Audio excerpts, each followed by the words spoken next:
Kazuma Kiryu is a beacon of light in a world full of darkness, a ray of hope in this dystopian future that feels more like the bad end in a visual novel with every passing day. And it isn't just Kiryu's boyish charm or velvety smooth voice that makes him worth protecting. Oh no, my friends. The real reason our boy Kazuma is the best thing since a sliced bento is based on one thing and one thing only, and that's his big, fat heart.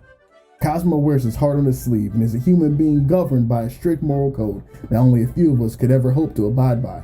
But I think we should attempt to abide by something. Not saying anyone's moral compass is expected to be straight as our boy Kiryu's, but as the old saying goes, a man that stands for nothing will fall for anything. So in this video series, I want to take a look at the art of manliness as taught by everyone's favorite Aniki and explore what the Dragon of Dojima himself has to teach us about what it means to be a man of value and integrity in the modern age. One thing that is undeniably clear about Kazuma Kiryu is his adherence to the importance of respect. Unfortunately, many people have gained a narrow-sighted view of the quality of respect, and we have a lot to learn from our brother in this regard. Many people think that respect is only given to someone in a higher station than you, or given to those who have done something for you in some way. This is wrong, my friends. In order to be a man worthy of calling themselves Kiryu's Kyodai, we have to realize that respect is something that should emanate from every aspect of our lives. Respect should not be something given to an individual simply because of their life station or usefulness to you in the moment, but rather it's something that you give others until they have rightfully given you a reason to take it away. To follow the code of the dragon, we respect ourselves, others, and all forms of life to the highest degree. This may sound easy, but there will come a time when you meet someone with whom you disagree vehemently, and during this moment, your adherence to this code will be tested. Kiryu has had countless encounters with this monumental task, one of the greatest of which being with his blood brother Majima, whom we shall say is a bit more erratic in his handling of our family members and subordinates. But watch, as a true dragon, even when met face to face with confrontation and disrespect towards themselves, they handle themselves with decorum and do not stoop to the level of those they are interacting with. Just because your enemy goes low doesn't mean that you have to. But it is also important to note that a true dragon is no pushover either. Those walking in the path of our greatest Aniki know that there are some behaviors that are not acceptable, and when one puts the livelihood of one's family, partner, or those weaker than them who are incapable of defending themselves at risk, the time to intervene becomes apparent. But a mature dragon knows that fighting is never the first resort. One should always attempt to confront their enemies and rivals with dignity, patience, and an understanding as opposed to a fist when the situation will allow. But it's also important to realize that confrontation is a very real and natural part of life, and that a dragon does not run from confrontation when it is necessary for the greater good. And so, my friends, this ends part 1 of our Lessons from a Dragon series. Leave a comment below, shoot this budding dragon a like and subscribe if you will wish to support the growth of the channel and keep these videos coming. And as always, thank you for coming, my friends, and let's all continue our journey towards the Dragon Gate. Welcome back, my friends, to the Code of the Dragon, a series where we discuss what it takes to inherit the spirit of the dragon by examining the undefeatable Dragon of the East, Kazuma Kiryu. Now, in this episode, we're going to take a look at one of the most defining traits of the dragon, and that, my friends, is resolve. Now, if there's one thing that Kiryu's allies and enemies can both agree on, it is that he's a man of astounding resolve. Now, resolve is the quality of a man or woman to be able to concretely decide on a course of action and execute this desire with all the fervor and firm determination that it requires. Now, this is not to say that a dragon never fails or that they never come upon roadblocks, but is a meditation on the fact that a dragon realizes that without sacrifice, nothing is earned, and that in order to compete anything in life worth achieving, a commitment of time and effort is the minimum prerequisite to see it through. Those wishing to walk the path of the dragon have realized that there is no goal too foolish, too small, or too big if one is having an earnest desire to see it through. Whether it be climbing the ranks to head a family, becoming your gang's #1 enforcer, or making sure all the kids in your orphanage are well fed and supported, no goal is a foolish one if you are sincere and genuine in your intent behind it. A dragon realizes that no matter what the content of your goal may be, it has to be backed up by the tenacity to see it through, or it's nothing more than a pipe dream. And it's this factor that separates the dragons from the carp, whom are unable to reach the gate. Many individuals are capable of short-term extreme bursts of energy in order to reach their goals.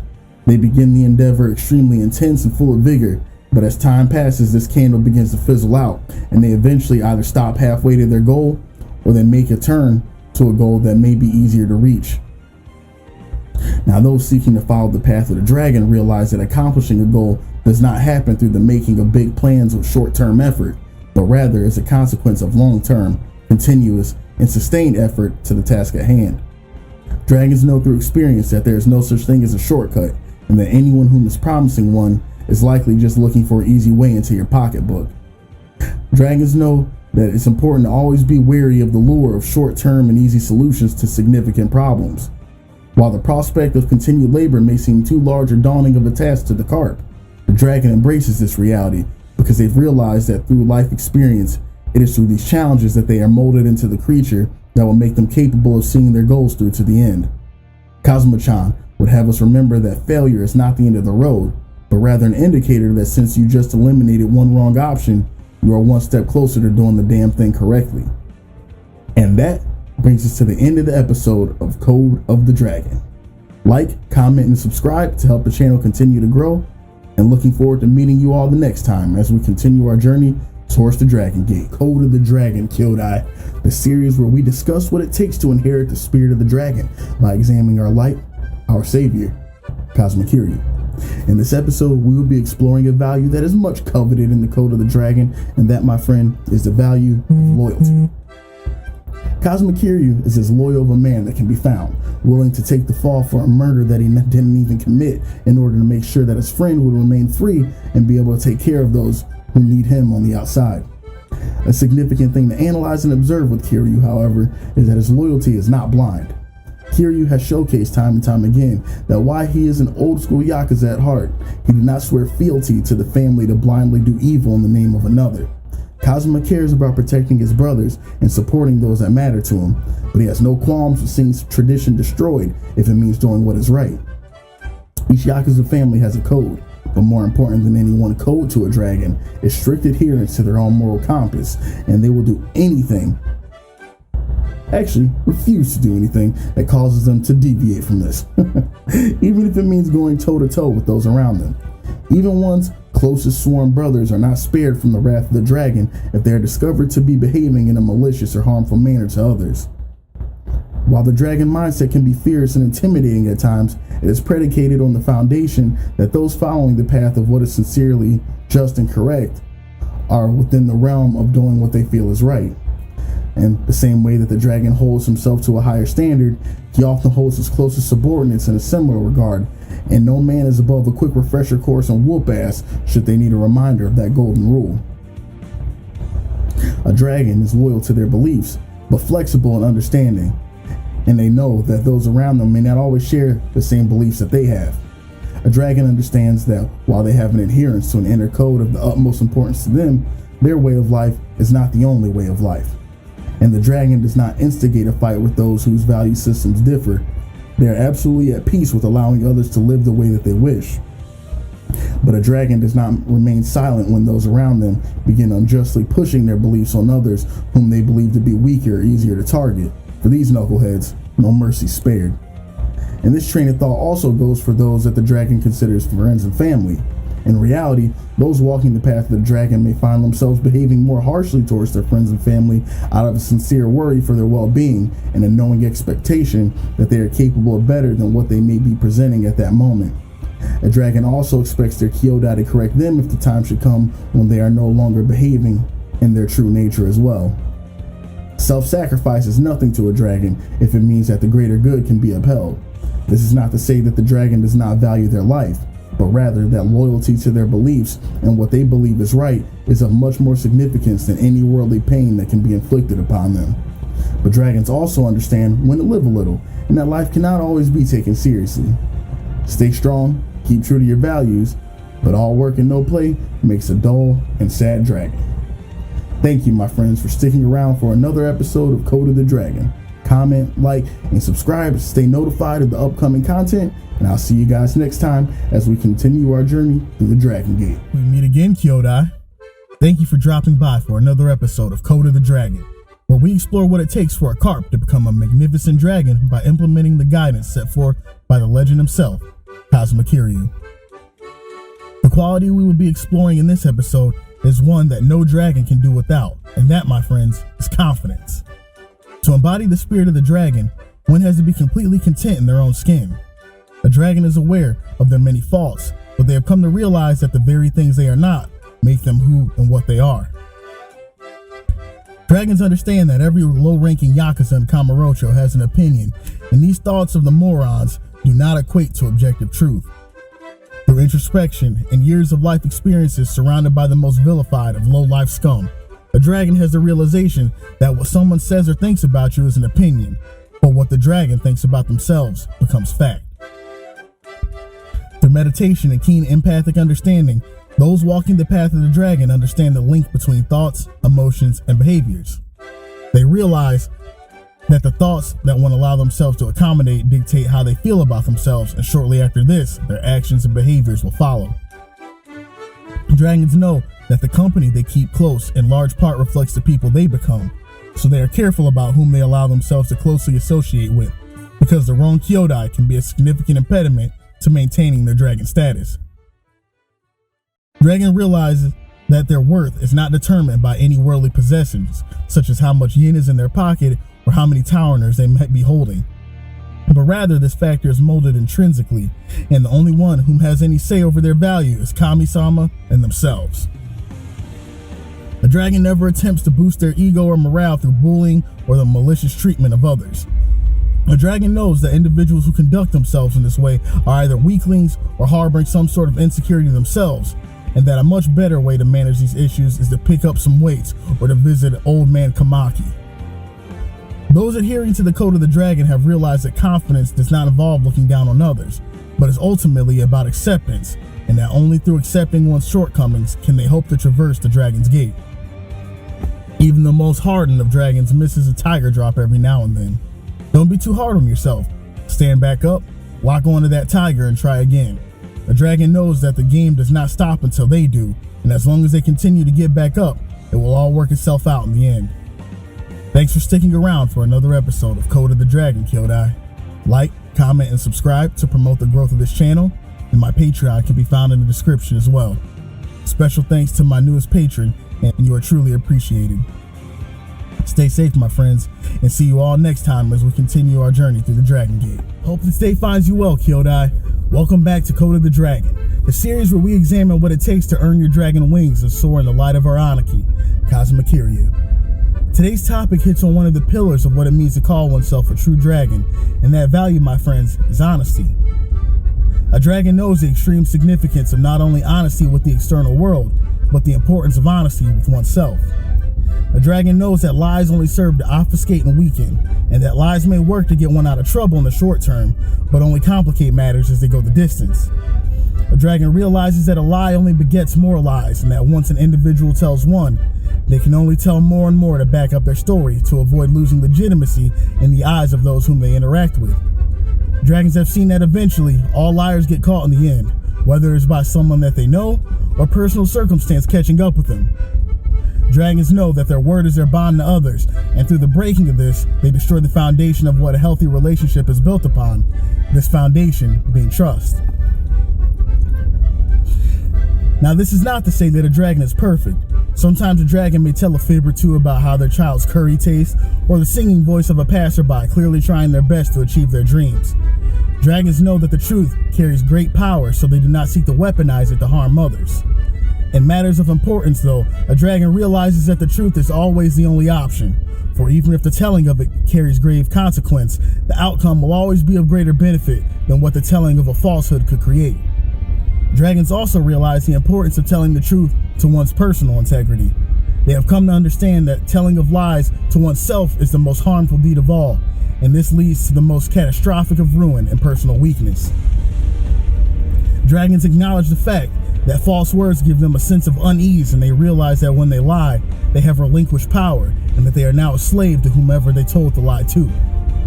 Lies are an admission that you do not have the strength to directly confront the obstacle ahead of you, and when you take this winding path too often, sometimes it's unable to find their way back on course.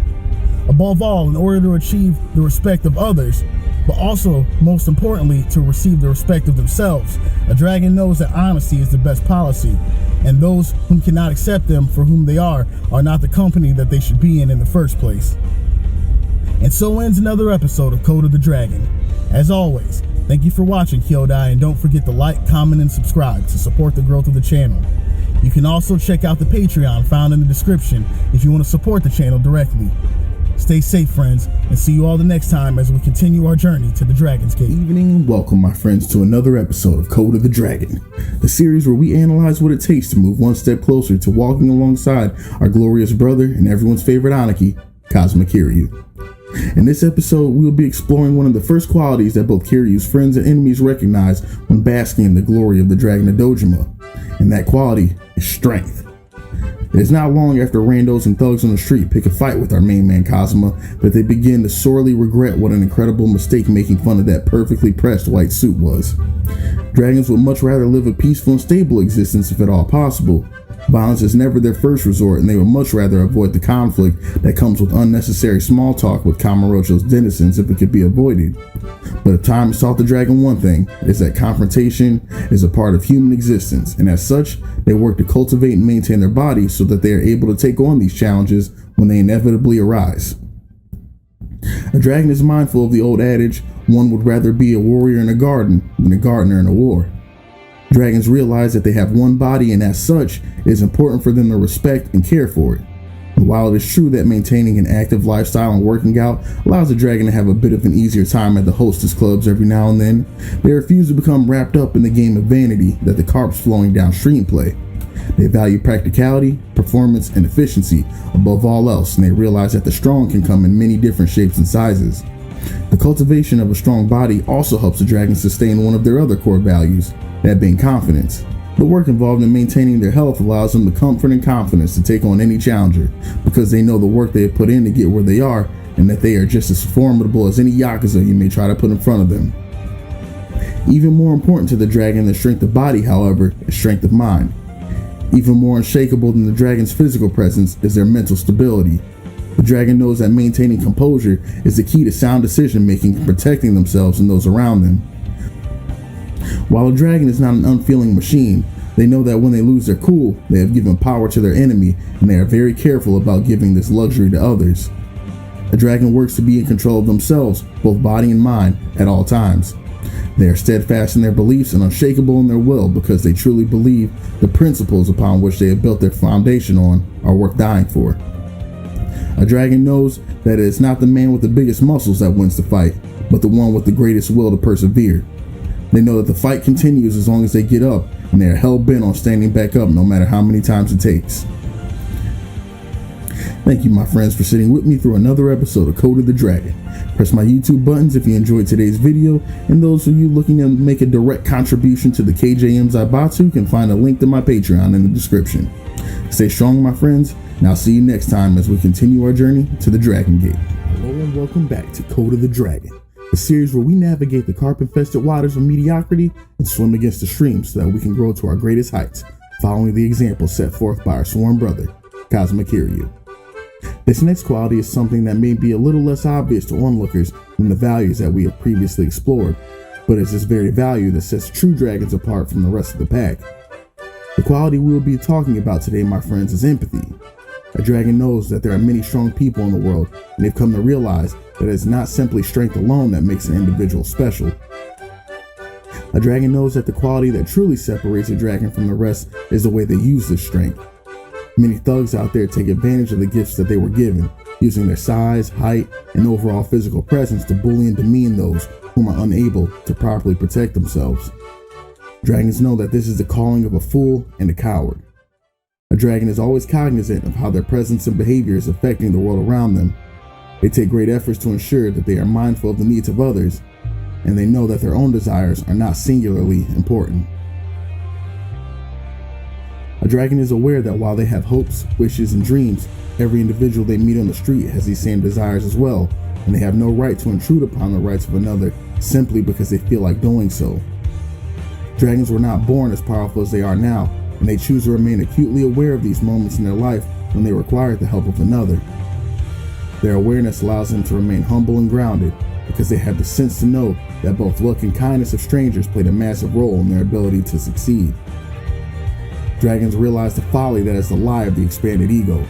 They know that all human life is equally valued, no matter the individual's size, shape, color, or what family they may hold allegiance to. And through the recognition of this belief, dragons work to provide a helping hand whenever possible, and they never feel the need to throw their weight around. Dragons have a sincere respect for life as a whole, and the kindness and empathy that they resonate comes as a natural consequence of this way of thinking. All life is significant, Aniki, including yours. Give a helping hand when you can, but also do not be afraid to take one when needed as well, because even a dragon needs support every now and then. And that, my friends, ends this episode of Code of the Dragon.